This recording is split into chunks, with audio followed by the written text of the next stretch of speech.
Imagine a wet patch of mud at the edge of an ancient river.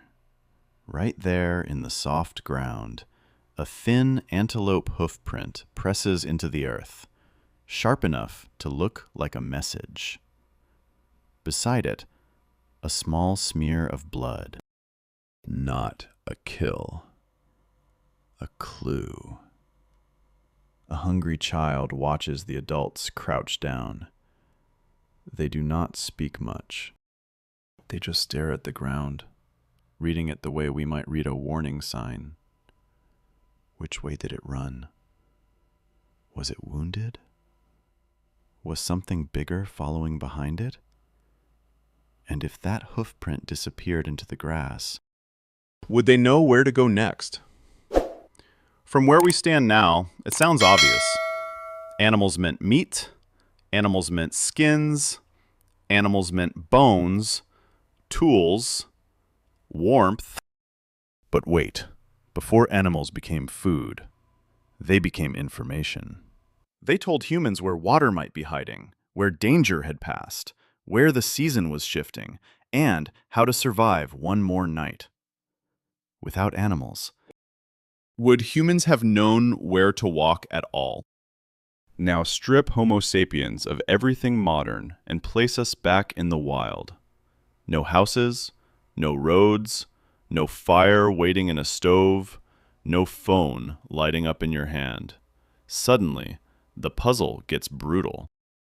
No claws, no armor, no great speed, no night vision built to own the dark. Our skin tears. Our teeth do not scare much.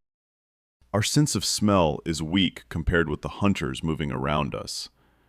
And our children, helpless for years. So how does an animal like that survive? By charging into nature and winning through force? That sounds heroic. It is also wrong. Human survival was not muscle against nature. It was pattern reading inside nature. A hoofprint was not just a mark. It was direction. A cry in the trees was not just noise. It was warning. A bird circling overhead was not just a bird. It was a signal. Early humans lived inside a moving world of signs, and animals were often the first signs to move. Not stronger bodies, sharper attention. Imagine East Africa, somewhere between 200,000 and 150,000 years ago. The air is dry enough to scrape your throat. Red dust sticks to bare ankles. A small group moves along the edge of a shrinking lake where cracked mud meets low grass, and the sun turns every shadow into a question. They are hungry. But hunger does not point north. Hunger does not tell you which ridge to cross, which valley to avoid, or where a body might be lying under the heat. Then someone looks up. Black dots are turning in the sky. Vultures.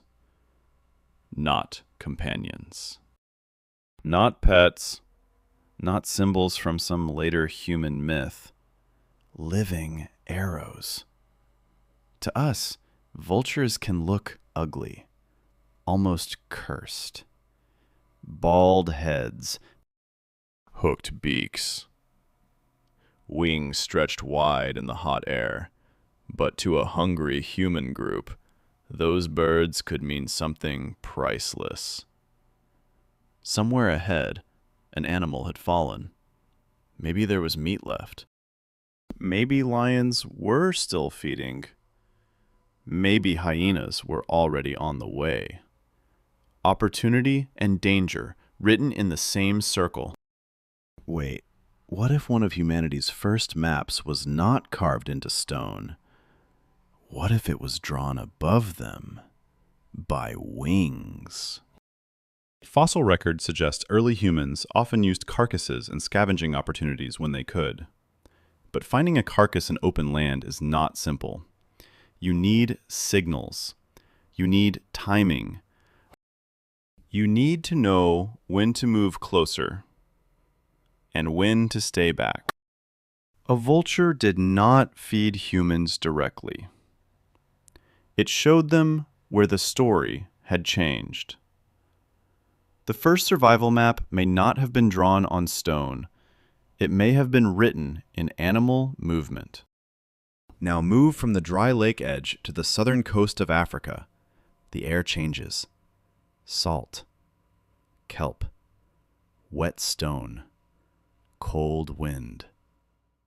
The tide pulls back, and the shore suddenly opens like a hidden pantry.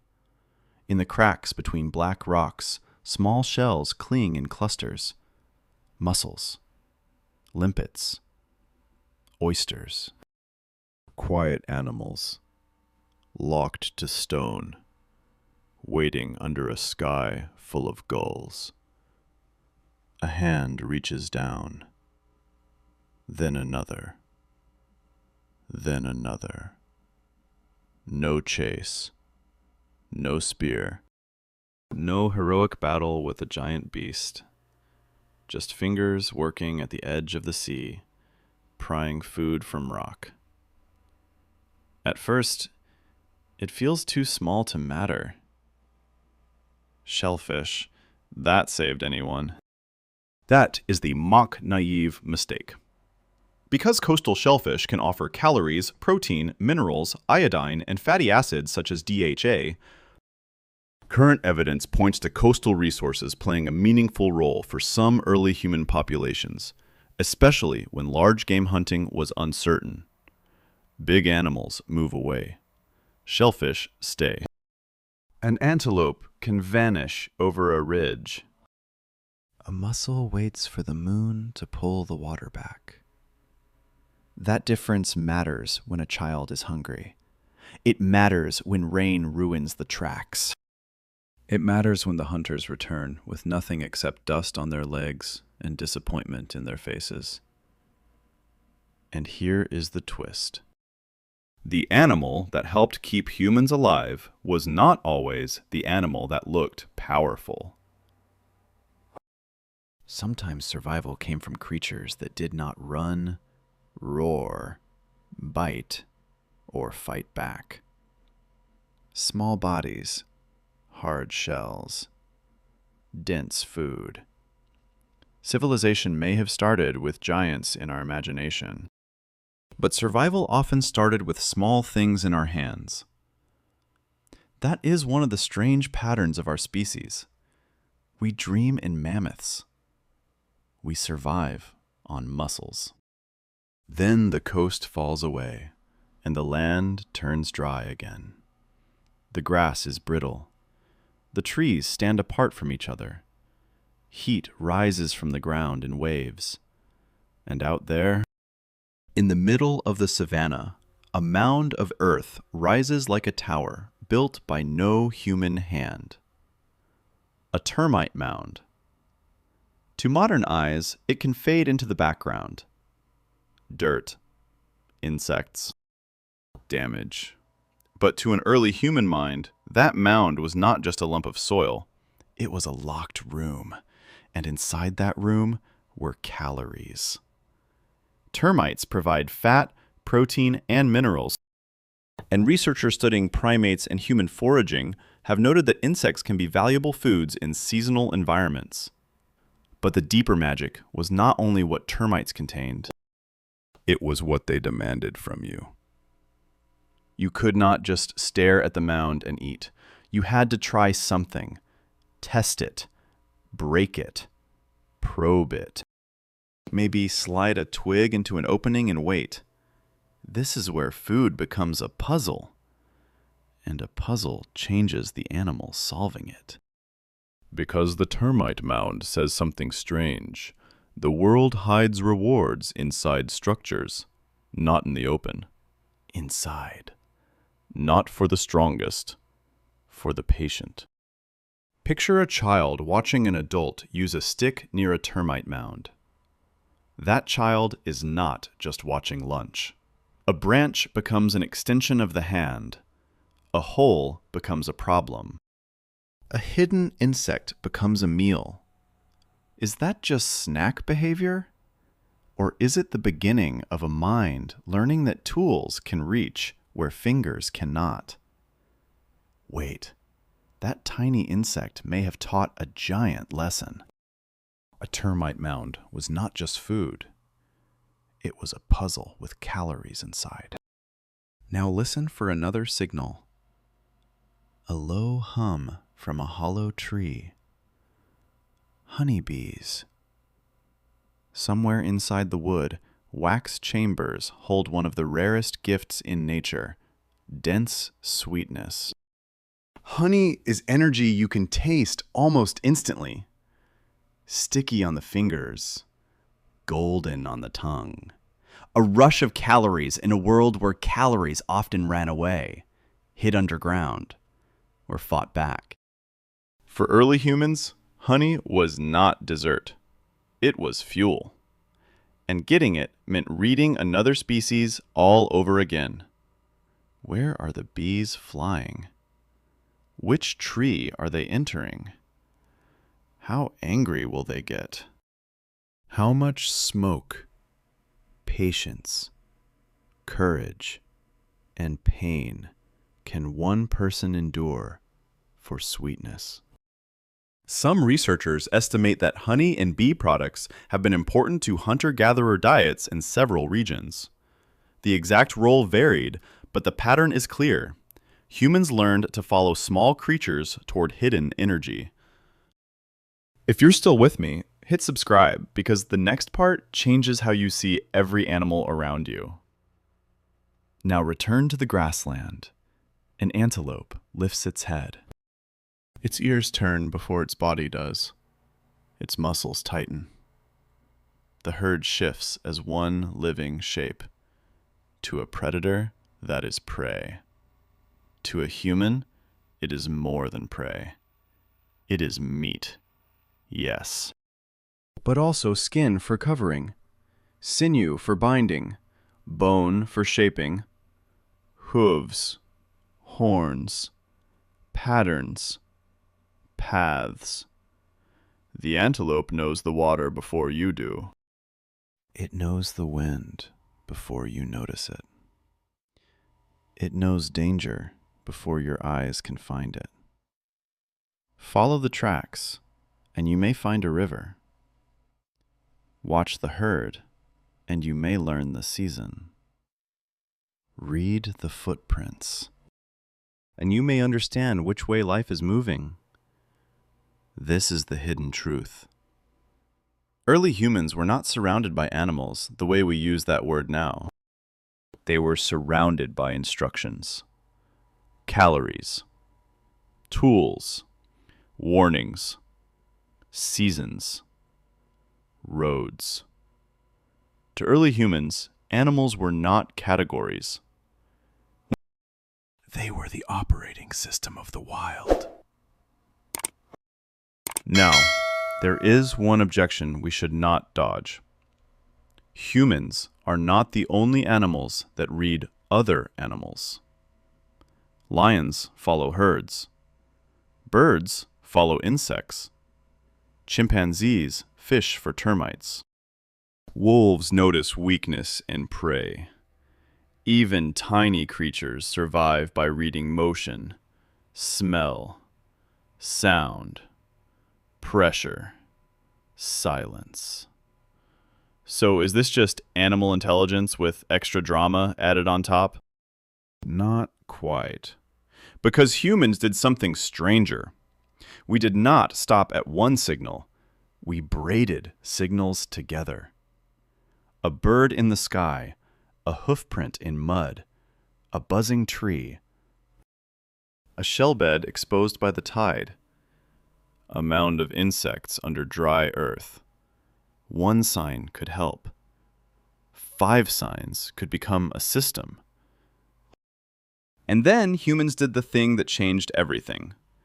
They passed the system forward, not through instinct alone, through stories, through rituals, through scars, warnings, trails, and group memory. Other animals read one signal. Humans built a survival language out of thousands.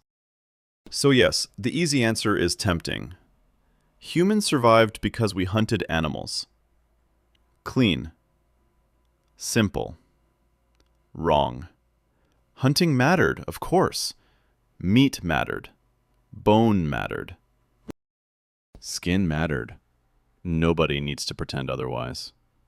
But if that is the whole answer, we miss the deeper miracle hiding underneath it. Animals did not merely feed humans. They taught humans how the world worked. Vultures taught distance. Shellfish taught timing. Termites taught hidden structure. Bees taught risk and reward. Antelope taught movement, wind, water, season, and fear. This was not human muscle conquering nature. This was human attention joining nature's conversation. A herd moving before rain. Birds falling silent before danger. Insects appearing after heat. Tracks crossing soft ground near water. To a hungry mind, those were not random details. They were survival grammar. And once humans learned that grammar, the world became readable. Not safe. Readable. That difference may have kept children alive. Because a readable world can be predicted, and a predicted danger can sometimes be avoided. A predicted season can be prepared for. A predicted animal path can become tomorrow's meal. The real human superpower was never strength alone. It was the ability to turn life around us into knowledge inside us. Now think about your own life. You probably do not wake up scanning mud for hoofprints. You do not follow vultures toward a carcass. You do not wait for the tide to pull food out of stone. You live behind walls, under electric light, with food summoned by a glowing rectangle in your hand. Modern life makes the animal world feel optional. Background. Decoration. Something outside the window. But your body was not built for that separation. Your brain was shaped by people who listened to birds, watched insects, followed herds, smelled rain, touched soil, and noticed when the living world changed its rhythm. That is why silence in nature can feel strange before you can explain it. That is why an empty shoreline feels wrong. That is why the disappearance of insects is not just an ecological fact. Some old part of you understands the message. A piece of the map is going missing. Wait, maybe the loneliness of modern humans is not only loneliness from each other. Maybe it is loneliness from the signals that raised us. You are not separate from the animal world. You are descended from people who survived by listening to it. Return to that wet mud beside the river.